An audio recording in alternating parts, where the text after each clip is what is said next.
ಎಲ್ಲರಿಗೂ ನನ್ನ ನಮಸ್ಕಾರಗಳು.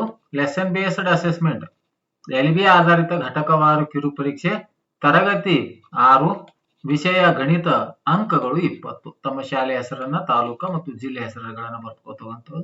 ಈ 6ನೇ ತರಗತಿ ಗಣಿತ ವಿಷಯಕ್ಕೆ ಸಂಬಂಧಪಟ್ಟಿರುವಂತಹ 2ನೇ ಸೆಮಿಸ್ಟರ್ ನಲ್ಲಿ ಬರುವಂತಹ 9ನೇ ಘಟಕ ಯಾವುದು ಅಂದ್ರೆ ಅದು ಸಮಮಿತಿ ಅನ್ನುವಂತಹ ಘಟಕ. ಈ ಘಟಕಕ್ಕೆ ಸಂಬಂಧಪಟ್ಟಿರುವಂತಹ ಎಲ್ಬಿ ಆಧಾರಿತ ಕಿರು ಪರೀಕ್ಷೆ 20 ಅಂಕಗಳಿಗಾಗಿ ಪ್ರಶ್ನೆ ಪತ್ರಿಕೆ ಮತ್ತು ಜೊತೆಗೆ ಅದರ ಉತ್ತರಗಳನ್ನು ಕೂಡ ಈ ವಿಡಿಯೋದಲ್ಲಿ ನಾನು ಮಾಡಿದ್ದೇನೆ. ಮೊದಲಿಗೆ ಪ್ರಶ್ನೆ ಪತ್ರಿಕೆಯನ್ನು ನೋಡೋಣ, ನಂತರ ಅವುಗಳ ಉತ್ತರಗಳನ್ನು ನೋಡೋಣ. ದಯವಿಟ್ಟು ವಿಡಿಯೋವನ್ನು ಕೊನೆವರೆಗೆ ನೋಡಿ ಆ ಉತ್ತರಗಳಿಗಾಗಿ. ಮೊದಲನೇ ಪ್ರಶ್ನೆ, ಈ ಕೆಳಗಿನ ಪ್ರಶ್ನೆಗಳಿಗೆ ಸರಿಯಾದ ಉತ್ತರವನ್ನು ಆರಿಸಿ ಬರೆಯಿರಿ. 5 ಪ್ರಶ್ನೆಗಳು, ಪ್ರತಿಯೊಂದಕ್ಕೂ 1 ಅಂಕ. ಒಂದನೇದು, ವಜ್ರಾಕೃತಿಯು ಹೊಂದಿರುವ ಸಮಮಿತಿ ಅಕ್ಷಗಳ ಸಂಖ್ಯೆ ಎಷ್ಟು ಅಂತ ಕೇಳಿದ್ರೆ 1 2 3 4 ಅಂತ. ಎರಡನೇದು, ಈ ಚಿತ್ರದ ಸಮಮಿತಿ ರೇಖೆ ಚಿತ್ರವನ್ನು ಕೊಡಲಾಗಿದೆ, ಲಂಬವಾಗಿದೆ, ಅಡ್ಡವಾಗಿದೆ, ಎರಡು ಯಾವುದು ಅಲ್ಲ ಅಂತಕ್ಕಂಥ ಉತ್ತರ. ಮೂರನೇದು, ಒಂದು ನಿಯತ ಷಡ್ಭುಜಾಕೃತಿಗಿರುವ ರೇಖಾ ಸಮಿತಿಗಳ ಸಂಖ್ಯೆ 3 6 4ನೇ ಸಿ ಆಪ್ಷನ್ 4 ಡಿ 12. ನಾಲ್ಕನೇ ಪ್ರಶ್ನೆ, ಇವುಗಳಲ್ಲಿ ಯಾವ ಆಕೃತಿಯು ಕರ್ಣವನ್ನು ಸಮಮಿತಿ ಅಕ್ಷವಾಗಿ ಹೊಂದಿದೆ? ವಜ್ರಾಕೃತಿ, ಸಮಾಂತರ ಚತುರ್ಭುಜ, ಆಯತ, ಪಂಚಭುಜಾಕೃತಿ ಅಂತ. ಐದನೇ ಪ್ರಶ್ನೆ, ಇವುಗಳಲ್ಲಿ 90 ಡಿಗ್ರಿ ಭ್ರಮಣ ಕೋನವನ್ನು ಹೊಂದಿರುವ ಆಕೃತಿ ಆಯತ, ವೃತ್ತ, ಸಮಬಾಹು ತ್ರಿಭುಜ, ಸಮಾಂತರ ಚತುರ್ಭುಜ ಅನ್ನುವಂಥದ್ದು. ಬಿಟ್ಟ ಸ್ಥಳಗಳನ್ನು ಸೂಕ್ತ ಉತ್ತರಗಳಿಂದ ತುಂಬಿರಿ. ಇಲ್ಲಿ ಕೂಡ 5 ಪ್ರಶ್ನೆಗಳಿವೆ, ಪ್ರತಿಯೊಂದಕ್ಕೂ 1 ಅಂಕ. ಆರನೇ ಪ್ರಶ್ನೆ, ಒಂದು ಚಿತ್ರವನ್ನು ನಿಖರವಾಗಿ 2 ಭಾಗಗಳನ್ನಾಗಿ ಮಾಡುವ ರೇಖೆಗೆ ಡ್ಯಾಶ್ ಎನ್ನುತ್ತಾರೆ. ಏಳನೇದು, ಒಂದು ವಜ್ರಾಕೃತಿಯ ಸಮಮಿತಿ ರೇಖೆಗಳು ಅದರ ಡ್ಯಾಶ್ ಆಗಿರುತ್ತವೆ.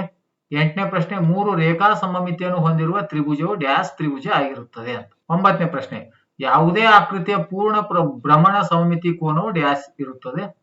10ನೇದು, ಎನ್ ಅಕ್ಷರವು ಹೊಂದಿರುವ ಸಮಮಿತಿ ಅಕ್ಷಗಳ ಸಂಖ್ಯೆ ಅಂತಕ್ಕಂಥ ಉತ್ತರವನ್ನು ಕೇಳಿದ್ದಾರೆ. 3ನೇ ಪ್ರಶ್ನೆ, ಕೆಳಗಿನ ಪ್ರಶ್ನೆಗಳಿಗೆ ಉತ್ತರಿಸಿರಿ. 4 ಪ್ರಶ್ನೆಗಳಿವೆ, ಪ್ರತಿಯೊಂದಕ್ಕೂ 2 ಅಂಕ ಅಂದ್ರೆ ಒಟ್ಟು 8 ಅಂಕಗಳು.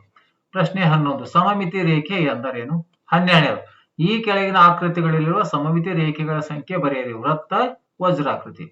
13ನೇದು, ಯಾವುದೇ ರೇಖಾ ಸಮಮಿತಿ ಅಕ್ಷವನ್ನು ಹೊಂದಿರದ ಯಾವುದೇ 4 ಇಂಗ್ಲಿಷ್ ಅಕ್ಷರಗಳನ್ನು ಬರೆಯಿರಿ. 14ನೇದು, ವಜ್ರಾಕೃತಿ ಮತ್ತು ಸಮಬಾಹು ತ್ರಿಭುಜಗಳ ಭ್ರಮಣ ಸಮಮಿತಿಯ ಕ್ರಮಗಳನ್ನು ಬರೆಯಿರಿ. 4ನೇ ಪ್ರಶ್ನೆ, ಕೆಳಗಿನ ಸಮಸ್ಯೆಯನ್ನು ಬಿಡಿಸಿ. ಇದು ಕೂಡ 2 ಅಂಕದ್ದಿದೆ. 2 ಮತ್ತು 2ಕ್ಕಿಂತ ಹೆಚ್ಚು ರೇಖಾ ಸಮಮಿತಿಗಳನ್ನು ಹೊಂದಿರುವ ಇಂಗ್ಲಿಷ್ ವರ್ಣಮಾಲೆ ಅಕ್ಷರಗಳನ್ನು ಬರೆಯಿರಿ. 2 ಅಥವಾ 2ಕ್ಕಿಂತ ಹೆಚ್ಚು ರೇಖಾ ಸಮಮಿತಿಗಳನ್ನು ಹೊಂದಿರತಕ್ಕಂಥ ಇಂಗ್ಲಿಷ್ ವರ್ಣಮಾಲೆ ಅಕ್ಷರಗಳನ್ನು ಬರೆಯಿರಿ ಅಂತಿದೆ. ಇದು ಪ್ರಶ್ನೆ ಪತ್ರಿಕೆ. ಈಗ ಉತ್ತರಗಳನ್ನು ನೋಡೋಣ. ಅದಕ್ಕೆ ಸಂಬಂಧಪಟ್ಟಿರುವಂತಹ ಸರಿಯಾದ ಉತ್ತರ 1ನೇದು ಬಿ, ಇದು 2. 2ನೇದು ಎ ಲಂಬವಾಗಿದೆ. 3ನೇದು ಬಿ 6. 4ನೇದು ಎ ವಜ್ರಾಕೃತಿ. 5ನೇದು ಎ ಆಯತ. ನೆಕ್ಸ್ಟ್ 2ನೇದು ಬಿಟ್ಟ ಸ್ಥಳ ಸಮಮಿತಿ. 6ನೇದು ಸಮಮಿತಿ ರೇಖೆ. 7ನೇ ಉತ್ತರ ಕರ್ಣಗಳು. 8ನೇ ಪ್ರಶ್ನೆಗೆ ಉತ್ತರ ಸಮಬಾಹು. 9ನೇ ಪ್ರಶ್ನೆಗೆ ಉತ್ತರ 360 ಡಿಗ್ರಿ. 10ನೇ ಪ್ರಶ್ನೆಗೆ ಉತ್ತರ ಶೂನ್ಯ. 3ನೇದು ಉತ್ತರಗಳು. 11ನೇ ಪ್ರಶ್ನೆ, ಒಂದು ಚಿತ್ರವನ್ನು 2 ಸರ್ವಸಮ ಭಾಗಗಳಿಗೆ ವಿಭಾಗಿಸುವ ರೇಖೆಗೆ ಸಮಮಿತಿ ರೇಖೆ ಎನ್ನುತ್ತಾರೆ. 2ನೇದು, ವೃತ್ತದಲ್ಲಿ ಎಳೆಯಬಹುದಾಗಿರ್ತಕ್ಕಂಥ ರೇಖೆಗಳ ಸಮಮಿತಿ ರೇಖೆಗಳ ಸಂಖ್ಯೆ ಅನಂತ, ವಜ್ರಾಕೃತಿಯಲ್ಲಿ 2 ಅಂತಿದೆ. ಇದು 13ನೇ ಪ್ರಶ್ನೆಗೆ ಎಫ್ ಜಿ ಜೆ ಎಲ್ ಅನ್ನುವಂಥದ್ದು. 14ನೇ ಪ್ರಶ್ನೆ ಉತ್ತರ ವಜ್ರಾಕೃತಿಯ ಭ್ರಮಣ ಸಮಮಿತಿಯ ಕ್ರಮ 2, ಸಮಬಾಹು ತ್ರಿಭುಜದ ಭ್ರಮಣ ಸಮಮಿತಿಯ ಕ್ರಮ 3 ಅಂತ. ಇನ್ನು ಕೊನೆಯ ಪ್ರಶ್ನೆಗೆ ಉತ್ತರ ಎಚ್ ಐ ಓ ಎಕ್ಸ್ ಅಂದ್ರೆ 2 ಅಥವಾ 2ಕ್ಕಿಂತ ಹೆಚ್ಚು ಸಮಮಿತಿ ರೇಖೆಗಳ ಅಕ್ಷಗಳಿರ್ತಕ್ಕಂಥದ್ದು. ಉತ್ತರ ಯಾವುದು ಅಂದ್ರೆ ಎಚ್ ಐ ಓ ಎಕ್ಸ್ ಅನ್ನುವಂತ ಉತ್ತರ.